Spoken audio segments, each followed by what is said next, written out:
The Cloak by Nikolai Gogol. In the department of, but it is better not to mention the department. The touchiest things in the world are departments, regiments, courts of justice, in a word, all branches of public service. Each individual nowadays thinks all society insulted in his person. Quite recently, a complaint was received from a district chief of police in which he plainly demonstrated that all the imperial institutions were going to the dogs, and that the Tsar's sacred name was being taken in vain. And in proof he appended to the complaint a romance, in which the district chief of police is made to appear about once in every 10 pages, and sometimes in a downright drunken condition. Therefore, in order to avoid all unpleasantness, it will be better to designate the department in question as a certain department. So, in a certain department there was a certain official, not a very notable one, it must be allowed, short of stature, somewhat pockmarked, red-haired and mole-eyed, with a bald forehead, wrinkled cheeks, and a complexion of the kind known as sanguine. The St. Petersburg climate was responsible for this. As for his official rank, with us Russians the rank comes first. He was what is called a perpetual titular councillor, over which, as is well known, some writers make merry and crack their jokes, obeying the praiseworthy custom of attacking those who cannot bite back. His family name was Bashmachkin. This name is evidently derived from bashmak, shoe, but when, at what time, and in what manner is not known.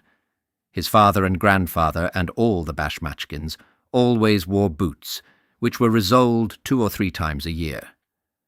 His name was Akaki Akakievich. It may strike the reader as rather singular and far-fetched, but he may rest assured that it was by no means far-fetched, and that the circumstances were such that it would have been impossible to give him any other. This was how it came about. Akaki Akakievich was born, if my memory fails me not, in the evening on the 23rd of March.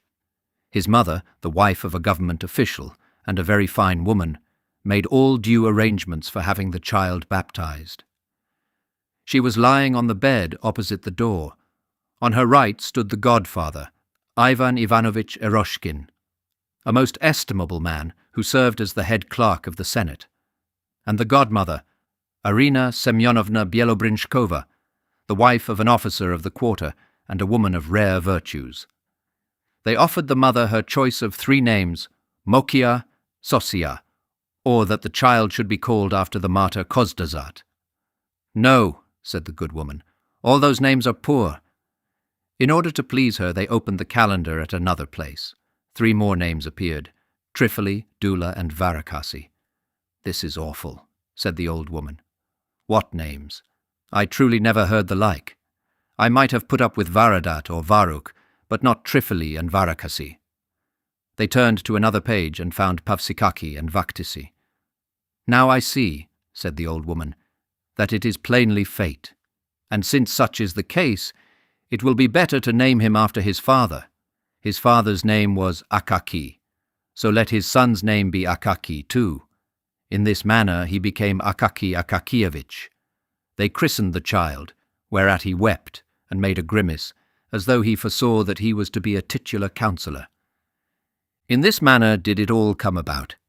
We have mentioned it in order that the reader might see for himself that it was a case of necessity, and that it was utterly impossible to give him any other name. When and how he entered the department, and who appointed him, no one could remember. However much the directors and chiefs of all kinds were changed, he was always to be seen in the same place, the same attitude, the same occupation, always the letter-copying clerk, so that it was afterwards affirmed that he had been born in uniform with a bald head. No respect was shown him in the department. The porter not only did not rise from his seat when he passed, but never even glanced at him, any more than if a fly had flown through the reception-room. His superiors treated him in coolly despotic fashion. Some insignificant assistant to the head clerk would thrust a paper under his nose without so much as saying, "Copy," or "Here's an interesting little case," or anything else agreeable, as is customary amongst well-bred officials. And he took it, looking only at the paper, and not observing who handed it to him, or whether he had the right to do so, simply took it, and set about copying it. The young officials laughed at and made fun of him, so far as their official wit permitted, told in his presence various stories concocted about him and about his landlady, an old woman of 70, declared that she beat him, asked when the wedding was to be, and strewed bits of paper over his head, calling them snow. But Akaki Akakievich answered not a word, any more than if there had been no one there besides himself. It even had no effect upon his work. Amid all these annoyances, he never made a single mistake in a letter. But if the joking became wholly unbearable, as when they jogged his head and prevented his attending to his work, he would exclaim, "Leave me alone! Why do you insult me?" And there was something strange in the words and the voice in which they were uttered. There was in it something which moved to pity, so much so that one young man, a newcomer, who, taking pattern by the others, had permitted himself to make sport of Akaki, suddenly stopped short, as though all about him had undergone a transformation, and presented itself in a different aspect. Some unseen force repelled him from the comrades whose acquaintance he had made, on the supposition that they were decent, well-bred men. Long afterwards, in his gayest moments, there recurred to his mind the little official with the bald forehead, with his heart-rending words, "Leave me alone! Why do you insult me?" In these moving words other words resounded, "I am thy brother." And the young man covered his face with his hand, and many a time afterwards in the course of his life shuddered at seeing how much inhumanity there is in man, how much savage coarseness is concealed beneath refined, cultured, worldly refinement, and even, O God, in that man whom the world acknowledges as honourable and upright. It would be difficult to find another man who lived so entirely for his duties. It is not enough to say that Akaki laboured with zeal. No, he laboured with love. In his copying, he found a varied and agreeable employment. Enjoyment was written on his face. Some letters were even favourites with him, and when he encountered these, he smiled, winked, and worked with his lips, till it seemed as though each letter might be read in his face as his pen traced it. If his pay had been in proportion to his zeal, he would, perhaps, to his great surprise, have been made even a councillor of state. But he worked, as his companions, the wits, put it, like a horse in a mill. However, it would be untrue to say that no attention was paid to him. One director, being a kindly man and desirous of rewarding him for his long service, ordered him to be given something more important than mere copying. So he was ordered to make a report of an already concluded affair to another department, the duty consisting simply in changing the heading and altering a few words from the first to the third person. This caused him so much toil that he broke into a perspiration, rubbed his forehead, and finally said, "No, give me rather something to copy." After that they let him copy on forever. Outside this copying it appeared that nothing existed for him. He gave no thought to his clothes.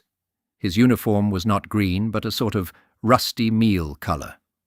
The collar was low, so that his neck, in spite of the fact that it was not long, seemed inordinately so as it emerged from it, like the necks of the plaster cats which peddlers carry about on their heads. And something was always sticking to his uniform, either a bit of hay or some trifle.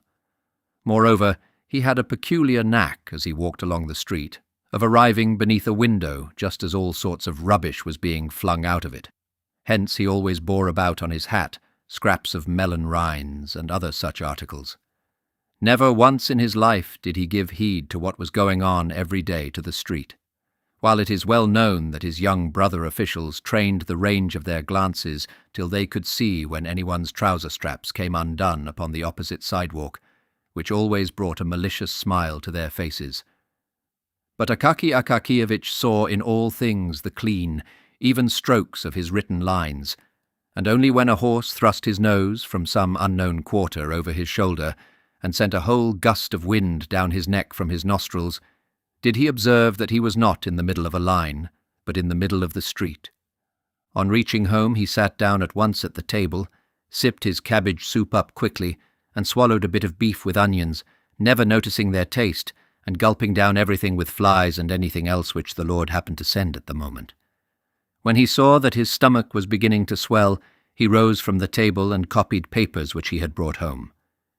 If there happened to be none, he took copies for himself, for his own gratification, especially if the document was noteworthy, not on account of its style, but of its being addressed to some distinguished person.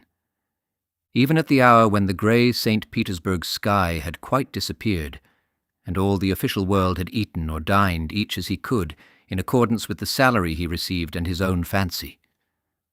When all were resting from the department jar of pens, running to and fro for their own and other people's indispensable occupations, and from all the work that an uneasy man makes willingly for himself rather than what is necessary, when officials hasten to dedicate to pleasure the time which is left to them, one bolder than the rest, going to the theatre, another into the street looking under the bonnets, another wasting his evening in compliments to some pretty girl, the star of a small official circle, another, and this is the common case of all, visiting his comrades on the third or fourth floor, in 2 small rooms with an ante-room or kitchen, and some pretensions to fashion, such as a lamp or some other trifle, which has cost many a sacrifice of dinner or pleasure trip.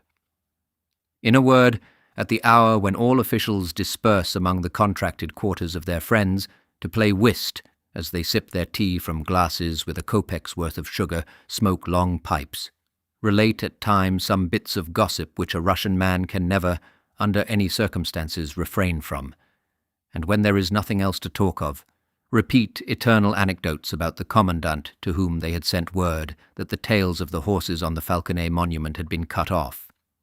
When all strive to divert themselves, Akaky Akakievitch indulged in no kind of diversion.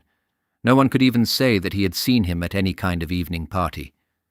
Having written to his heart's content, he lay down to sleep, smiling at the thought of the coming day, of what God might send him to copy on the morrow. Thus flowed on the peaceful life of the man, who, with a salary of 400 roubles, understood how to be content with his lot. And thus it would have continued to flow on perhaps to extreme old age, were it not that there are various ills strewn along the path of life for titular counsellors as well as for private, actual, court, and every other species of counsellor, even to those who never give any advice or take any themselves.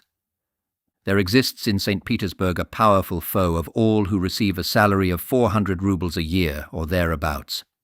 This foe is no other than the northern cold, although it is said to be very healthy. At 9 o'clock in the morning, at the very hour when the streets are filled with men bound for the various official departments, it begins to bestow such powerful and piercing nips on all noses impartially, that the poor officials really do not know what to do with them. At an hour when the foreheads of even those who occupy exalted positions ache with the cold, and tears start to their eyes, the poor titular counsellors are sometimes quite unprotected. Their only salvation lies in traversing as quickly as possible, in their thin little cloaks, 5 or 6 streets, and then warming their feet in the porter's room, and so thawing all their talents and qualifications for official service, which had become frozen on the way.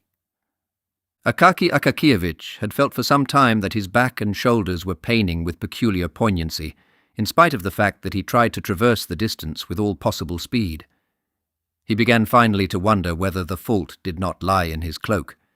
He examined it thoroughly at home, and discovered that in 2 places, namely on the back and shoulders, it had become thin as gauze.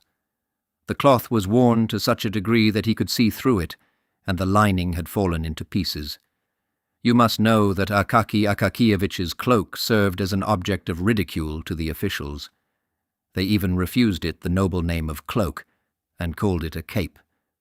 In fact, it was of singular make, its collar diminishing year by year to serve to patch its other parts. The patching did not exhibit great skill on the part of the tailor, and was in fact baggy and ugly. Seeing how the matter stood, Akaky Akakievitch decided that it would be necessary to take the cloak to Petrovitch, the tailor, who lived somewhere on the 4th floor up a dark staircase, and who, in spite of his having but one eye and pock-marks all over his face, busied himself with considerable success in repairing the trousers and coats of officials and others. That is to say, when he was sober and not nursing some other scheme in his head. It is not necessary to say much about this tailor. but as it is the custom to have the character of each personage in a novel clearly defined, there is no help for it.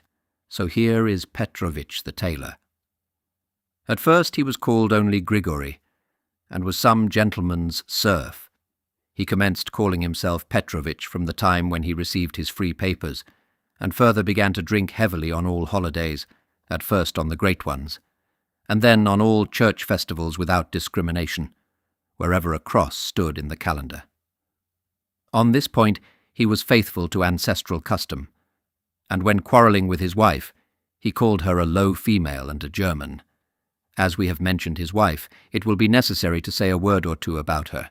Unfortunately, little is known of her beyond the fact that Petrovich had a wife, who wore a cap and a dress, but could not lay claim to beauty. At least no one but the soldiers of the guard even looked under her cap when they met her.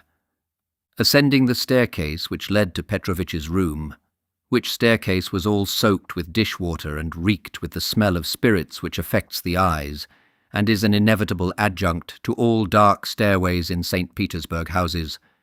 Ascending the stairs, Akaky Akakievich pondered how much Petrovich would ask, and mentally resolved not to give more than 2 rubles. The door was open, for the mistress, in cooking some fish, had raised such a smoke in the kitchen that not even the beetles were visible. Akaky Akakievich passed through the kitchen unperceived, even by the housewife, and at length reached a room where he beheld Petrovich seated on a large unpainted table, with his legs tucked under him like a Turkish pasha. His feet were bare, after the fashion of tailors as they sit at work, and the first thing which caught the eye was his thumb, with a deformed nail thick and strong as a turtle's shell. About Petrovich's neck hung a skein of silk and thread, and upon his knees lay some old garment. He had been trying unsuccessfully for 3 minutes to thread his needle, and was enraged at the darkness and even at the thread, growling in a low voice, "It won't go through, the barbarian! You pricked me, you rascal!" Akaky Akakievich was vexed at arriving at the precise moment when Petrovich was angry. He liked to order something of Petrovich when he was a little downhearted, or, as his wife expressed it, when he had settled himself with brandy, the one-eyed devil. Under such circumstances, Petrovich generally came down in his price very readily, and even bowed and returned thanks. Afterwards, to be sure, his wife would come, complaining that her husband had been drunk, and so had fixed the price too low. But if only a 10-kopeck piece were added, then the matter would be settled. But now it appeared that Petrovich was in a sober condition, and therefore rough, taciturn, and inclined to demand, Satan only knows what price. Akaky Akakievich felt this, and would gladly have beat a retreat, but he was in for it. Petrovich screwed up his one eye very intently at him, and Akaky Akakievich involuntarily said, "How do you do, Petrovich?" "I wish you a good morning, sir," said Petrovich, squinting at Akaky Akakievich's hands, to see what sort of booty he had brought. "Ah, aye, to you, Petrovich, this—" It must be known that Akaky Akakievich expressed himself chiefly by prepositions, adverbs, and scraps of phrases which had no meaning whatever. If the matter was a very difficult one, he had a habit of never completing his sentences, so that frequently, having begun a phrase with the words, "This, in fact, is quite—" he forgot to go on, thinking he had already finished it. "What is it?" asked Petrovich, and with his one eye scanned Akaky Akakievich's whole uniform from the collar down to the cuffs, the back, the tails, and the buttonholes, all of which were well known to him, since they were his own handiwork. Such is the habit of tailors, it is the first thing they do on meeting one. "But I hear this, Petrovich, a cloak, cloth. Here you see everywhere in different places it is quite strong. It is a little dusty and looks old, but it is new. Only here in one place it is a little, on the back, and here on one of the shoulders it is a little worn. Yes, here on this shoulder it is a little. Do you see? That is all, and a little work." Petrovich took the cloak, spread it out to begin with on the table, looked at it hard, shook his head, reached out his hand to the window-sill for his snuff-box, adorned with the portrait of some general, though what general is unknown, for the place where the face should have been had been rubbed through by the finger, and a square bit of paper had been pasted over it. Having taken a pinch of snuff, Petrovich held up the cloak and inspected it against the light, and again shook his head. Then he turned it, lining upwards, and shook his head once more. After which he again lifted the general-adorned lid with its bit of pasted paper, and having stuffed his nose with snuff, dosed and put away the snuff-box, and said finally, "No, it is impossible to mend it. It is a wretched garment." Akaky Akakievich's heart sank at these words. "Why is it impossible, Petrovich?" he said, almost in the pleading voice of a child. "All that ails it is that it is worn on the shoulders. You must have some pieces." "Yes, patches could be found. Patches are easily found," said Petrovich. "But there's nothing to sew them to. The thing is completely rotten. If you put a needle to it, see, it will give way. Let it give way, and you can put on another patch at once. But there is nothing to put the patches onto. There's no use in strengthening it. It is too far gone. It's lucky that it's cloth, for if the wind were to blow, it would fly away." "Well, strengthen it again. How this, in fact?" "No," said Petrovich decisively. "There is nothing to be done with it. It's a thoroughly bad job. You'd better, when the cold winter weather comes on, make yourself some gaiters out of it, because stockings are not warm. The Germans invented them in order to make more money." Petrovich loved on all occasions to have a fling at the Germans. "But it is plain you must have a new cloak." At the word new, all grew dark before Akaky Akakievich's eyes, and everything in the room began to whirl round. The only thing he saw clearly was the general with the paper face on the lid of Petrovich's snuff-box. "A new one?" said he, as if still in a dream. "Why, I have no money for that." "Yes, a new one," said Petrovich with barbarous composure. "Well, if it came to a new one, You mean, how much would it cost?" "Yes." "Well, you would have to lay out 150 or more," said Petrovich, and pursed up his lips significantly. He liked to produce powerful effects, liked to stun utterly and suddenly, and then to glance sideways to see what face the stunned person would put on the matter. 150 roubles for a cloak!" shrieked poor Akaky Akakievich, perhaps for the first time in his life, for his voice had always been distinguished for softness. "Yes, sir," said Petrovich, "for any kind of cloak. If you have a marten fur on the collar or a silk-lined hood, it will mount up to 200. "Petrovich, please," said Akaky Akakievich in a beseeching tone, not hearing and not trying to hear Petrovich's words, and disregarding all his effects. "Some repairs, in order that it may wear yet a little longer." "No, it would only be a waste of time and money," said Petrovich, and Akaky Akakievich went away after these words, utterly discouraged. But Petrovich stood for some time after his departure, with significantly compressed lips, and without betaking himself to his work, satisfied that he would not be dropped, and an artistic tailor employed. Akaky Akakievich went out into the street as if in a dream. "Such an affair," he said to himself. "I did not think it had come to—" And then, after a pause, he added, "Well, so it is. See what it has come to at last. And I never imagined that it was so." Then followed a long silence, after which he exclaimed, "Well, so it is. See what already. Nothing unexpected that. It would be nothing. What a strange circumstance." So saying, instead of going home, he went in exactly the opposite direction without suspecting it. On the way, a chimney sweep bumped up against him and blackened his shoulder, and a whole hatful of rubbish landed on him from the top of a house which was building. He did not notice it, and only when he ran against a watchman who, having planted his halberd beside him, was shaking some snuff from his box into his horny hand, did he recover himself a little, and that because the watchman said, "Why are you poking yourself into a man's very face? Haven't you the pavement?" This caused him to look about him and turn towards home. There only he finally began to collect his thoughts, and to survey his position in its clear and actual light, and to argue with himself sensibly and frankly, as with a reasonable friend, with whom one can discuss private and personal matters. "No," said Akaky Akakievich, "it is impossible to reason with Petrovich now. He is that, evidently his wife has been beating him. I'd better go to him on Sunday morning. After Saturday night he will be a little cross-eyed and sleepy, for he will want to get drunk, and his wife won't give him any money, and at such a time a 10-kopeck piece in his hand he will become more fit to reason with, and then the cloak and that—" Thus argued, Akaky Akakiyevich with himself regained his courage, and waited until the first Sunday, when, seeing from afar that Petrovitch's wife had left the house, he went straight to him. Petrovitch's eye was indeed very much askew after Saturday. His head drooped, and he was very sleepy. But for all that, as soon as he knew what it was a question of, it seemed as though Satan jogged his memory. "Impossible," said he. "Please to order a new one." Thereupon Akaky Akakiyevich handed over the 10-kopeck piece. "Thank you, sir. I will drink your good health," said Petrovitch. "But as for the cloak, don't trouble yourself about it.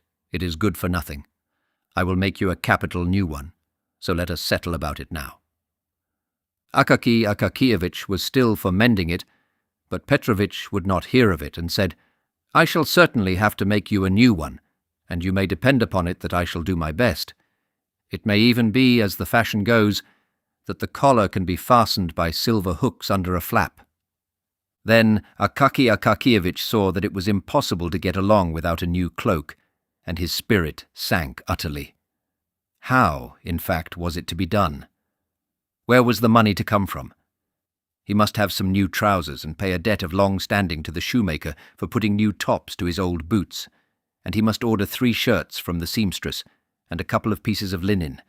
In short, all his money must be spent, and even if the director should be so kind as to order him to receive 45 or even 50 roubles instead of 40, it would be a mere nothing, a mere drop in the ocean towards the funds necessary for a cloak, although he knew that Petrovitch was often wrong-headed enough to blurt out some outrageous price, so that even his own wife could not refrain from exclaiming, "Have you lost your senses, you fool?" At one time he would not work at any price, and now it was quite likely that he had named a higher sum than the cloak would cost. But although he knew that Petrovitch would undertake to make a cloak for 80 roubles, still, where was he to get the 80 roubles from? He might possibly manage half. Yes, half might be procured. But where was the other half to come from? But the reader must first be told where the first half came from. Akaky Akakiyevich had a habit of putting, for every rouble he spent, a groschen into a small box, fastened with lock and key, and with a slit in the top for the reception of money. At the end of every half-year he counted over the heap of coppers and changed it for silver. This he had done for a long time, and in the course of years the sum had mounted up to over 40 roubles. Thus he had one half on hand. But where was he to find the other half? Where was he to get another 40 roubles from?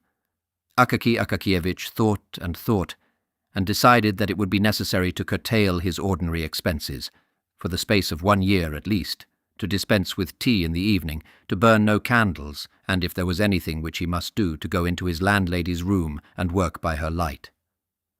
When he went into the street, he must walk as lightly as he could and as cautiously, upon the stones, almost upon tiptoe, in order not to wear his heels down in too short a time.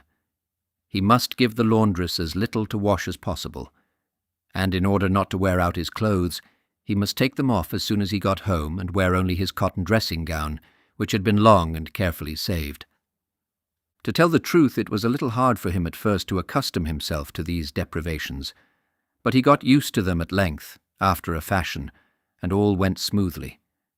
He even got used to being hungry in the evening, but he made up for it by treating himself, so to say, in spirit, by bearing ever in mind the idea of his future cloak. From that time forth, his existence seemed to become in some way fuller, as if he were married, or as if some other man lived in him, as if in fact he were not alone, and some pleasant friend had consented to travel along life's path with him, the friend being no other than the cloak, with thick wadding and a strong lining incapable of wearing out. He became more lively, and even his character grew firmer, like that of a man who has made up his mind and set himself a goal. From his face and gait, doubt and indecision, all hesitating and wavering disappeared of themselves. Fire gleamed in his eyes, and occasionally the boldest and most daring ideas flitted through his mind. Why not, for instance, have marten fur on the collar? The thought of this almost made him absent-minded. Once, in copying a letter, he nearly made a mistake, so that he exclaimed almost aloud, "Ugh!" and crossed himself.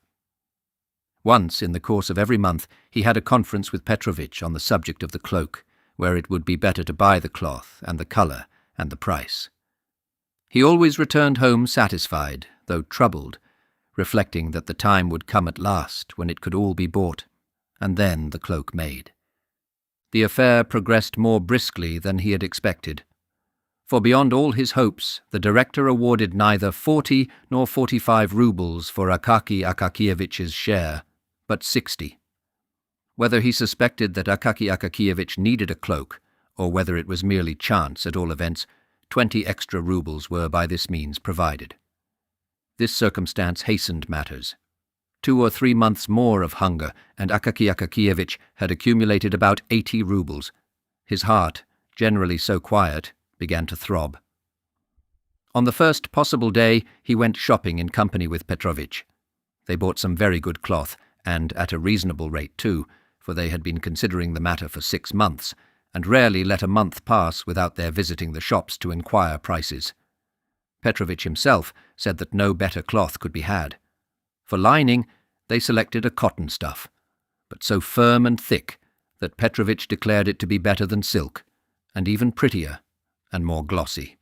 They did not buy the marten fur because it was in fact dear, but in its stead they picked out the very best of cat skin which could be found in the shop, and which might indeed be taken for marten at a distance.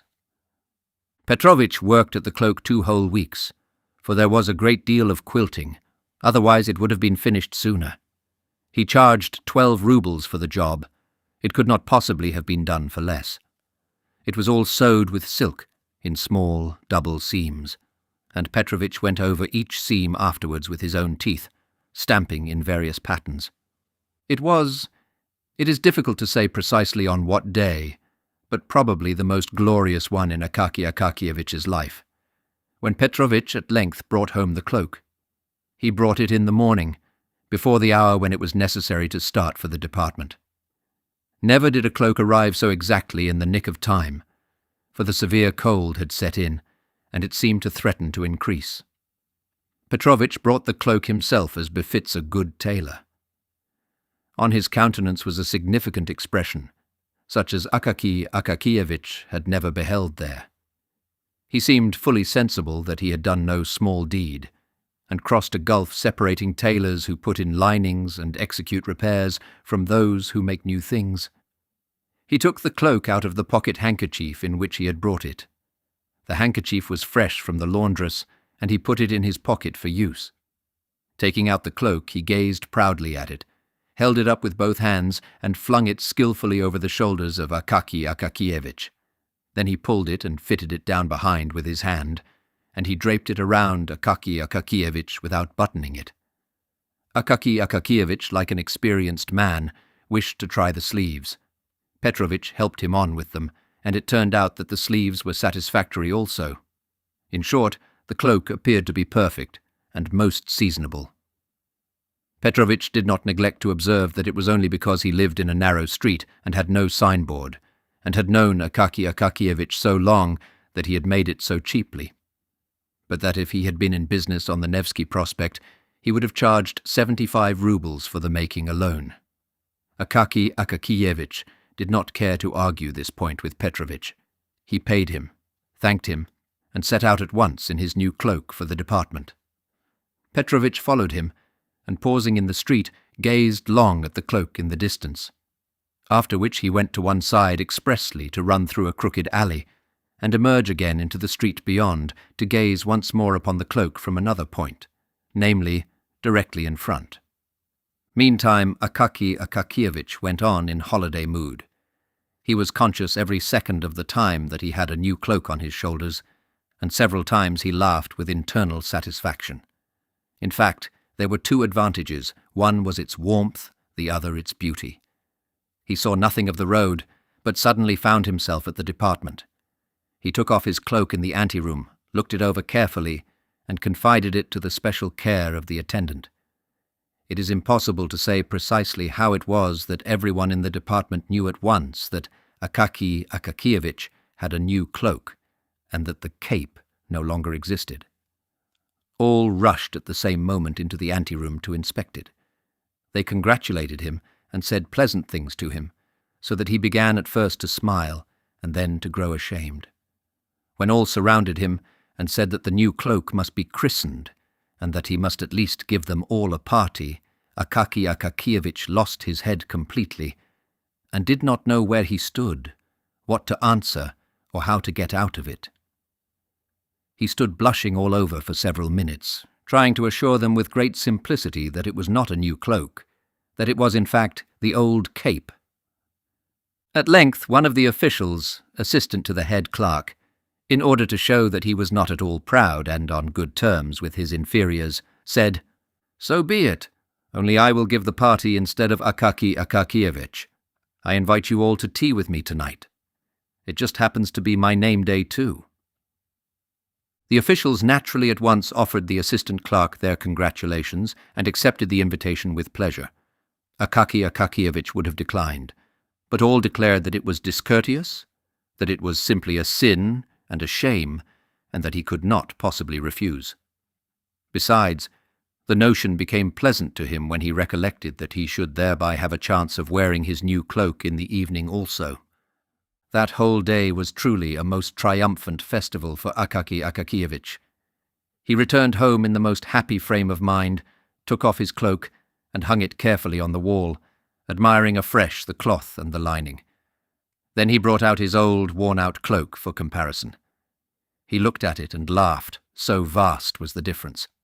And long after dinner he laughed again when the condition of the cape recurred to his mind.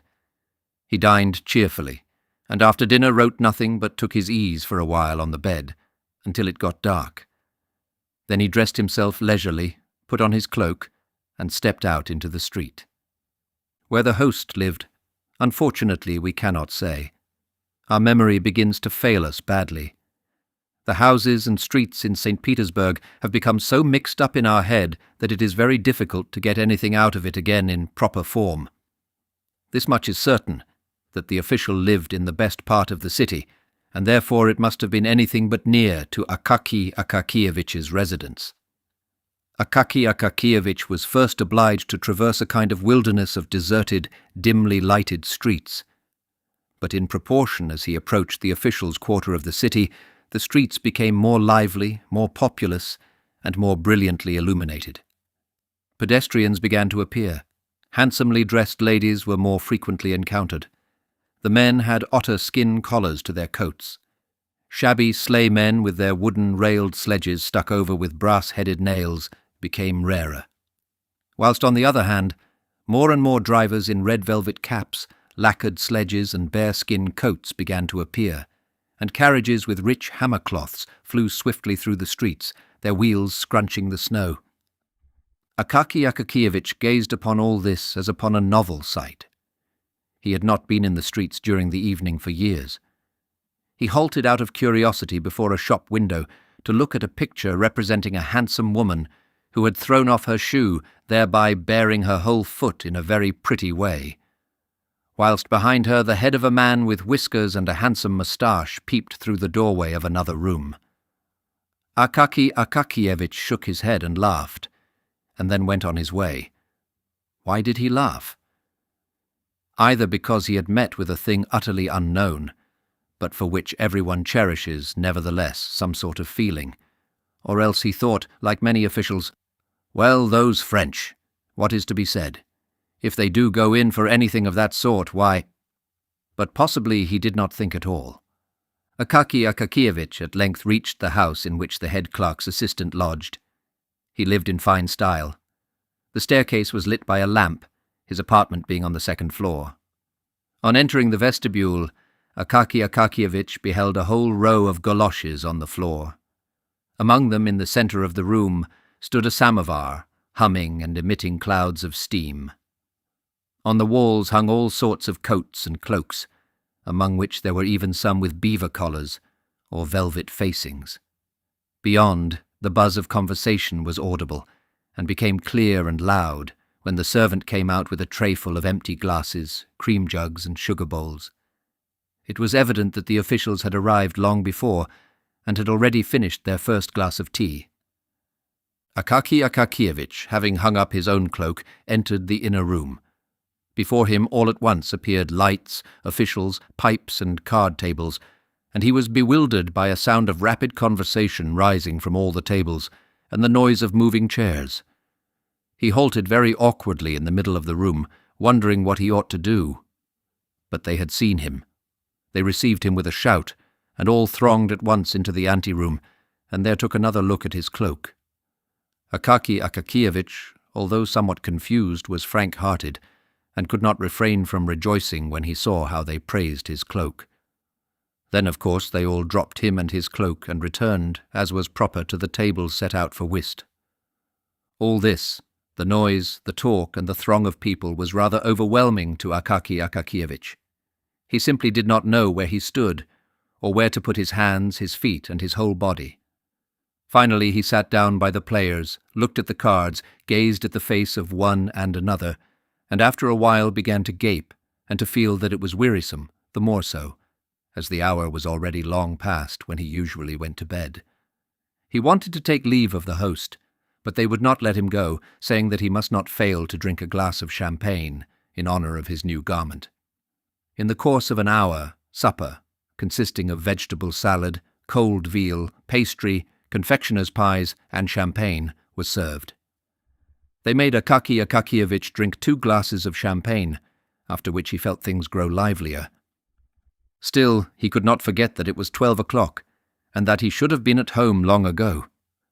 In order that the host might not think of some excuse for detaining him, he stole out of the room quickly, sought out in the anteroom his cloak, which, to his sorrow, he found lying on the floor, brushed it, picked off every speck upon it, put it on his shoulders, and descended the stairs to the street. In the street all was still bright. Some petty shops, those permanent clubs of servants and all sorts of folks, were open.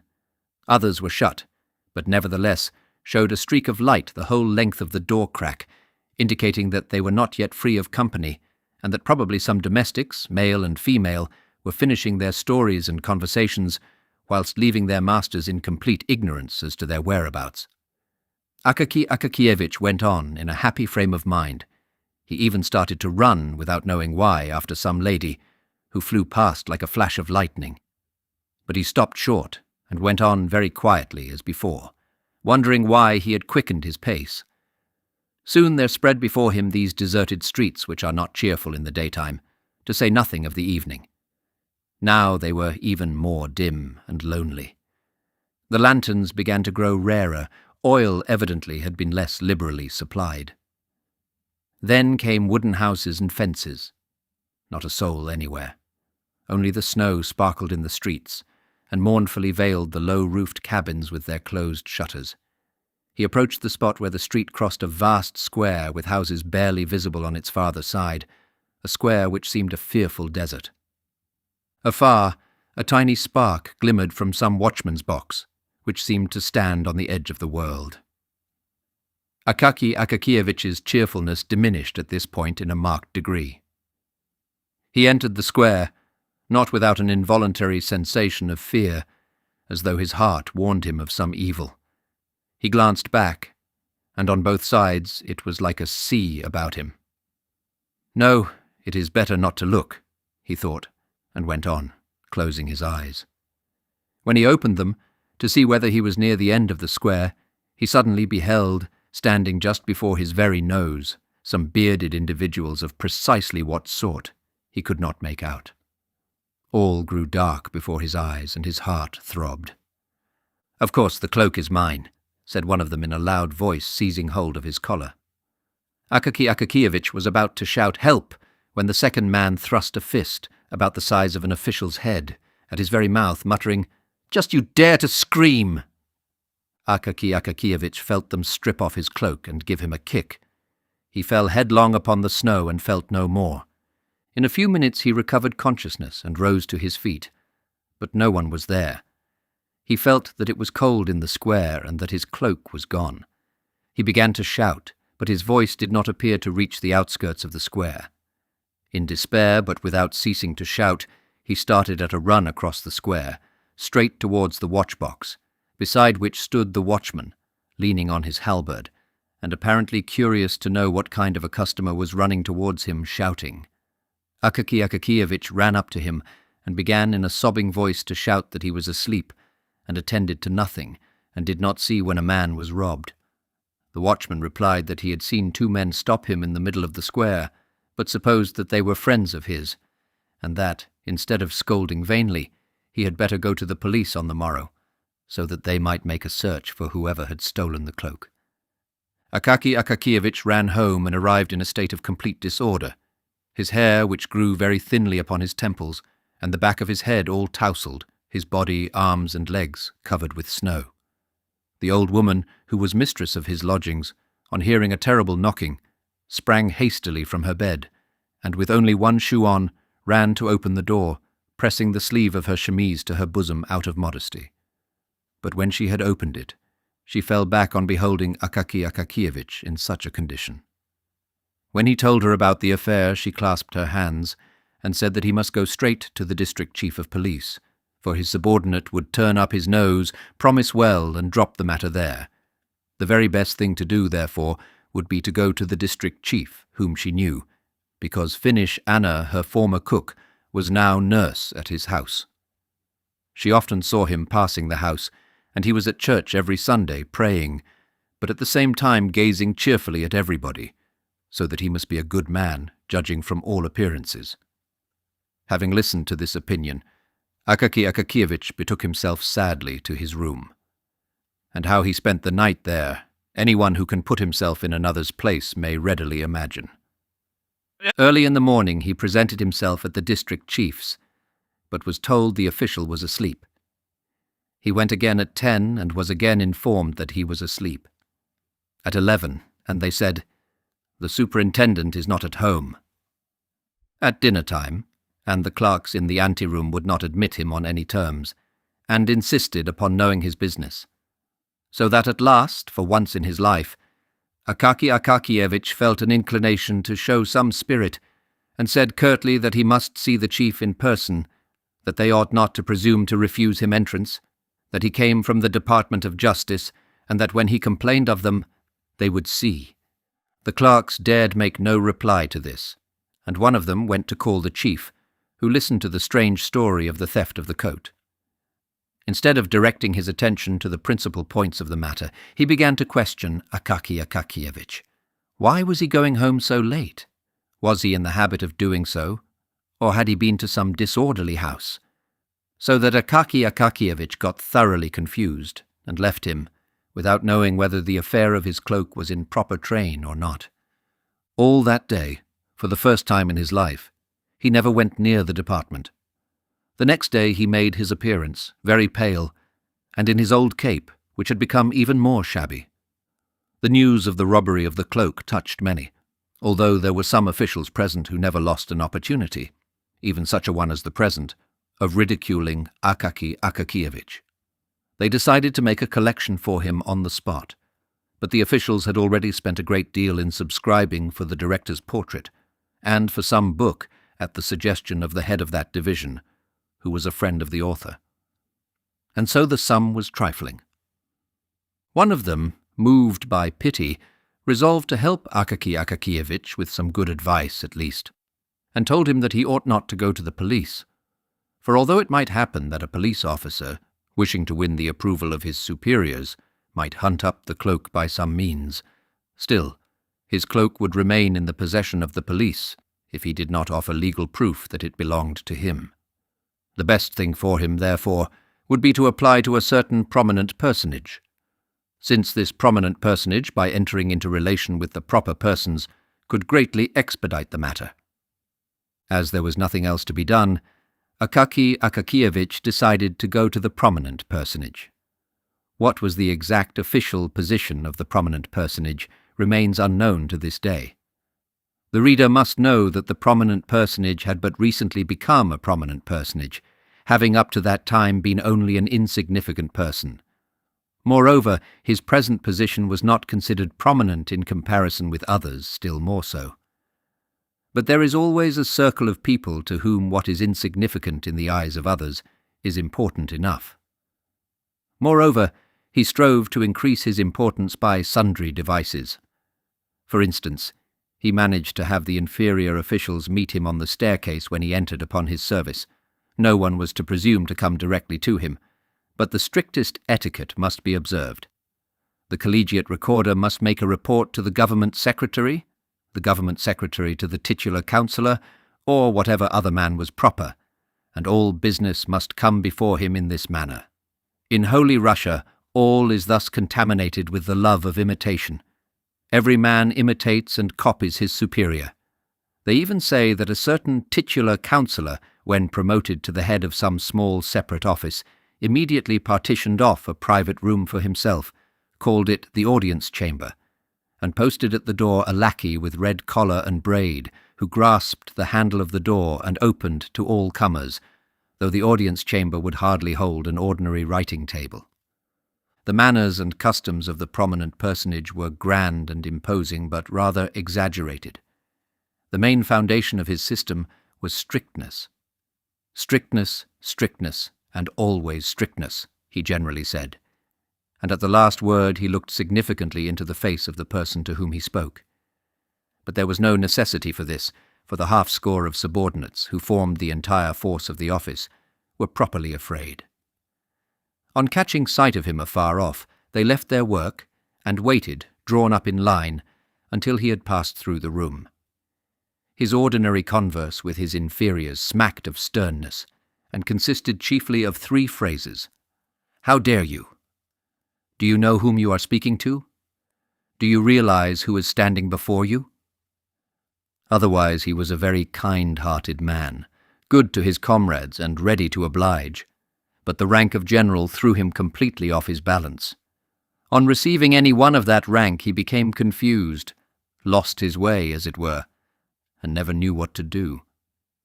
If he chanced to be amongst his equals, he was still a very nice kind of man, a very good fellow in many respects, and not stupid, but the very moment that he found himself in the society of people but one rank lower than himself, he became silent. And his situation aroused sympathy, the more so, as he felt himself that he might have been making an incomparably better use of his time. In his eyes, there was sometimes visible a desire to join some interesting conversation or group, but he was kept back by the thought, would it not be a very great condescension on his part?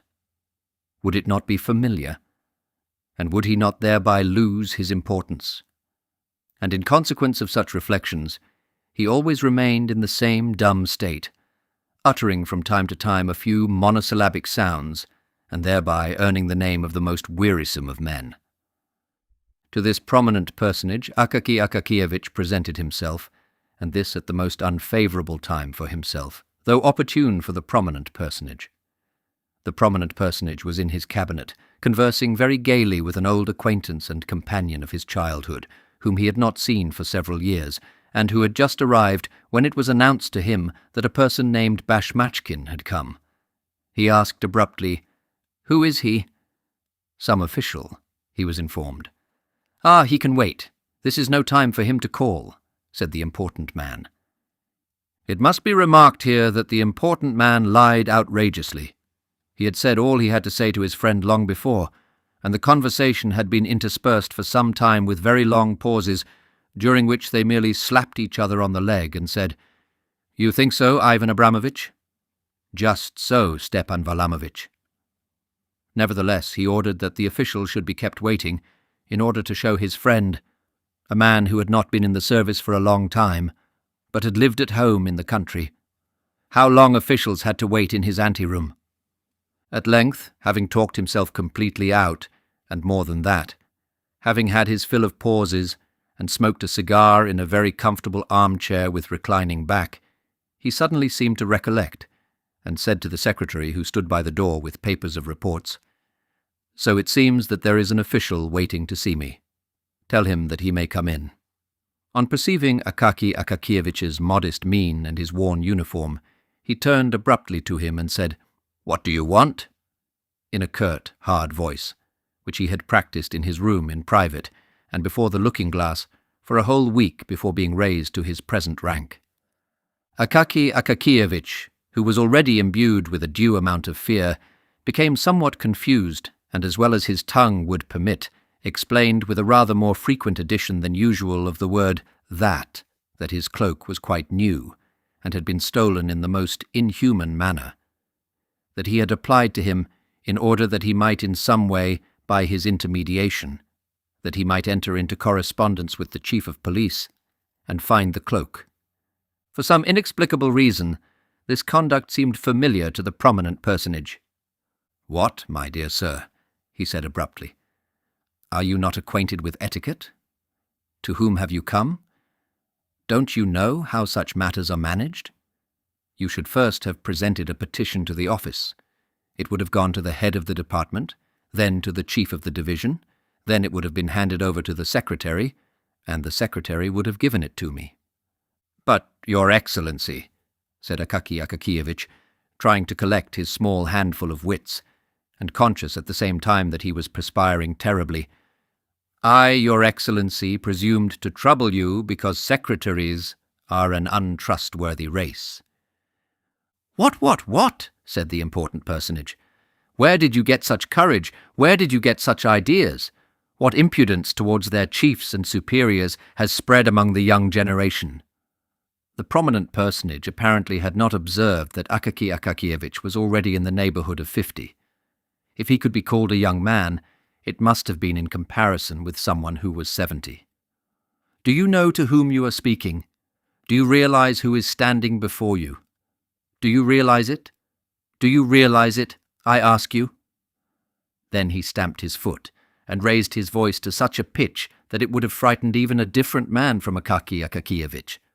Akaky Akakievich's senses failed him. He staggered, trembled in every limb, and if the porters had not run in to support him, would have fallen to the floor. They carried him out insensible. But the prominent personage, gratified that the effect should have surpassed his expectations, and quite intoxicated with the thought that his word could even deprive a man of his senses, glanced sideways at his friend in order to see how he looked upon this, and perceived, not without satisfaction, that his friend was in a most uneasy frame of mind, and even beginning, on his part, to feel a trifle frightened. Akaky Akakievich could not remember how he descended the stairs and got into the street. He felt neither his hands nor feet. Never in his life had he been so rated by any high official, let alone a strange one. He went staggering on through the snowstorm, which was blowing in the streets, with his mouth wide open. The wind, in St. Petersburg fashion, darted upon him from all quarters and down every cross-street. In a twinkling it had blown a quinsy into his throat, and he reached home unable to utter a word. His throat was swollen, and he lay down on his bed. So powerful is sometimes a good scolding. The next day a violent fever developed. Thanks to the generous assistance of the St. Petersburg climate, the malady progressed more rapidly than could have been expected, and when the doctor arrived he found, on feeling the sick man's pulse, that there was nothing to be done, except to prescribe a poultice so that the patient might not be left entirely without the beneficent aid of medicine. But at the same time he predicted his end in 36 hours. After this he turned to the landlady and said, "And as for you, don't waste your time on him. Order his pine coffin now. For an oak one will be too expensive for him." Did Akaky Akakievich hear these fatal words? And if he heard them, did they produce any overwhelming effect upon him? Did he lament the bitterness of his life? We know not, for he continued in a delirious condition. Visions incessantly appeared to him, each stranger than the other. Now he saw Petrovitch, and ordered him to make a cloak with some traps for robbers, who seemed to him to be always under the bed, and he cried every moment to the landlady to pull one of them from under his coverlet. Then he inquired why his old mantle hung before him when he had a new cloak. Next he fancied that he was standing before the prominent person, listening to a thorough setting down and saying, "Forgive me, Your Excellency." But at last he began to curse, uttering the most horrible words, so that his aged landlady crossed herself, never in her life having heard anything of the kind from him, and more so as these words followed directly after the words, "Your Excellency." Later on he talked utter nonsense, of which nothing could be made, all that was evident being that these incoherent words and thoughts hovered ever about one thing, his cloak. At length poor Akaky Akakievich breathed his last. They sealed up neither his room nor his effects, because in the first place there were no heirs, and in the second there was very little to inherit beyond a bundle of goose-quills, a quire of white official paper, 3 pairs of socks, 2 or 3 buttons which had burst off his trousers, and the mantle already known to the reader. To whom all this fell, God knows. I confess that the person who told me this tale took no interest in the matter. They carried Akaky Akakievich out and buried him, and St. Petersburg was left without Akaky Akakievich, as though he had never lived there. A being disappeared, who was protected by none, dear to none, interesting to none, and who never even attracted to himself the attention of those students of human nature who omit no opportunity of thrusting a pin through a common fly and examining it under the microscope. A being who bore meekly the gibes of the department, and went to his grave without having done one unusual deed, but to whom, nevertheless, at the close of his life, appeared a bright visitant in the form of a cloak, which momentarily cheered his poor life, and upon him thereafter an intolerable misfortune descended, just as it descends upon the heads of the mighty of this world. Several days after his death, the porter was sent from the department to his lodgings, with an order for him to present himself there immediately, the chief commanding it. But the porter had to return unsuccessful with the answer that he could not come, and to the question, "Why?" replied, "Well, because he is dead. He was buried 4 days ago." In this manner did they hear of Akaky Akakievich's death at the department. And the next day a new official sat in his place, with a handwriting by no means so upright, but more inclined and slanting. But who could have imagined that this was not really the end of Akaky Akakievich, that he was destined to raise a commotion after death, as if in compensation for his utterly insignificant life? But so it happened, and our poor story unexpectedly gains a fantastic ending.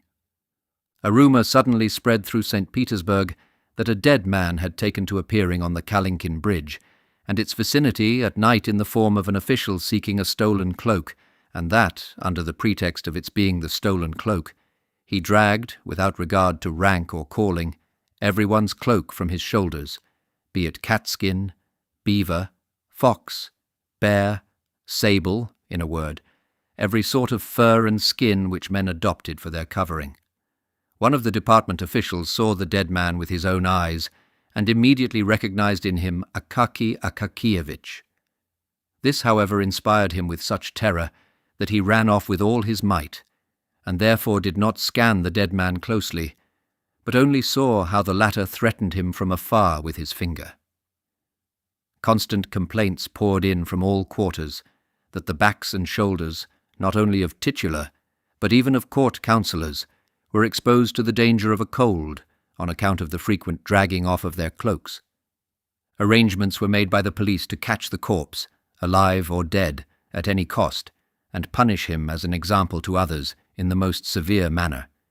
In this they nearly succeeded, for a watchman, on guard in Kirinshkin Lane, caught the corpse by the collar on the very scene of his evil deeds, when attempting to pull off the frieze cloak of a retired musician. Having seized him by the collar, he summoned with a shout 2 of his comrades, whom he enjoined to hold him fast, while he himself felt for a moment in his boot, in order to draw out his snuff-box and refresh his frozen nose. But the snuff was of a sort which even a corpse could not endure. The watchman, having closed his right nostril with his finger, had no sooner succeeded in holding half a handful up to the left than the corpse sneezed so violently that he completely filled the eyes of all 3. While they raised their hands to wipe them, the dead man vanished completely, so that they positively did not know whether they had actually had him in their grip at all. Thereafter the watchmen conceived such a terror of dead men that they were afraid even to seize the living, and only screamed from a distance, "Hey there! Go your way!" So the dead official began to appear even beyond the Kalinkin Bridge, causing no little terror to all timid people. But we have totally neglected that certain prominent personage who may really be considered as the cause of the fantastic turn taken by this true history. First of all, justice compels us to say that after the departure of poor, annihilated Akaki Akakievich, he felt something like remorse. Suffering was unpleasant to him, for his heart was accessible to many good impulses, in spite of the fact that his rank often prevented his showing his true self. As soon as his friend had left his cabinet, he began to think about poor Akaki Akakievich, and from that day forth, poor Akaki Akakievich, who could not bear up under an official reprimand, recurred to his mind almost every day. The thought troubled him to such an extent that a week later he even resolved to send an official to him, to learn whether he really could assist him. And when it was reported to him that Akaki Akakievich had died suddenly of fever, he was startled, hearkened to the reproaches of his conscience, and was out of sorts for the whole day. Wishing to divert his mind in some way and drive away the disagreeable impression, he set out that evening for one of his friends' houses, where he found quite a large party assembled. What was better, nearly everyone was of the same rank as himself, so that he need not feel in the least constrained. This had a marvellous effect upon his mental state. He grew expansive, made himself agreeable in conversation. In short, he passed a delightful evening. After supper he drank a couple of glasses of champagne, not a bad recipe for cheerfulness, as everyone knows. The champagne inclined him to various adventures, and he determined not to return home, but to go and see a certain well-known lady, of German extraction, Karolina Ivanovna, a lady, it appears, with whom he was on a very friendly footing. It must be mentioned that the prominent personage was no longer a young man, but a good husband and respected father of a family. 2 sons, one of whom was already in the service, and a good-looking 16-year-old daughter, with a slightly arched but pretty little nose, came every morning to kiss his hand and say, "Bonjour, papa." His wife, a still fresh and good-looking woman, first gave him her hand to kiss, and then, reversing the procedure, kissed his. But the prominent personage, though perfectly satisfied in his domestic relations, considered it stylish to have a friend in another quarter of the city.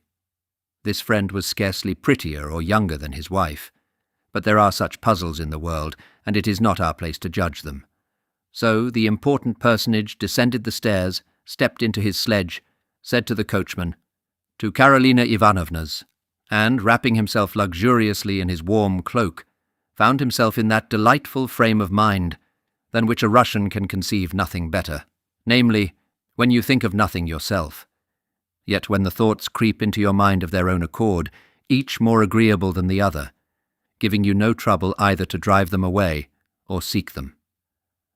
Fully satisfied, he recalled all the gay features of the evening just past, and all the mots which had made the little circle laugh.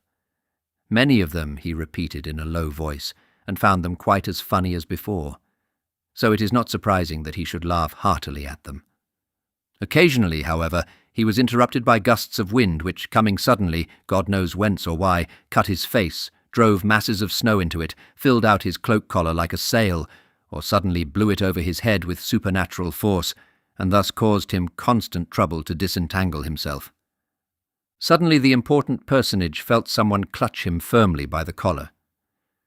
Turning round, he perceived a man of short stature, in an old, worn uniform, and recognized, not without terror, Akaki Akakievich. The official's face was white as snow, and looked just like a corpse's. But the horror of the important personage transcended all bounds when he saw the dead man's mouth open, and heard it utter the following remarks, while it breathed upon him the terrible odour of the grave. "Ah, here you are at last. I have you that. By the collar. I need your cloak. You took no trouble about mine, but reprimanded me, so now give up your own." The pallid, prominent personage almost died of fright.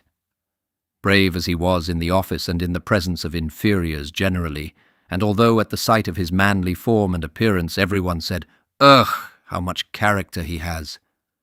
At this crisis he, like many possessed of an heroic exterior, experienced such terror that, not without cause, he began to fear an attack of illness. He flung his cloak hastily from his shoulders and shouted to his coachman in an unnatural voice, "Home at full speed!" The coachman, hearing the tone which is generally employed at critical moments, and even accompanied by something much more tangible, drew his head down between his shoulders in case of an emergency, flourished his whip, and flew on like an arrow. In a little more than 6 minutes the prominent personage was at the entrance of his own house. Pale, thoroughly scared and cloakless, he went home instead of to Karolina Ivanovna's, reached his room somehow or other, and passed the night in the direst distress. So that the next morning over their tea, his daughter said, "You are very pale today, Papa." But Papa remained silent, and said not a word to any one of what had happened to him, where he had been, or where he had intended to go. This occurrence made a deep impression upon him. He even began to say, "How dare you?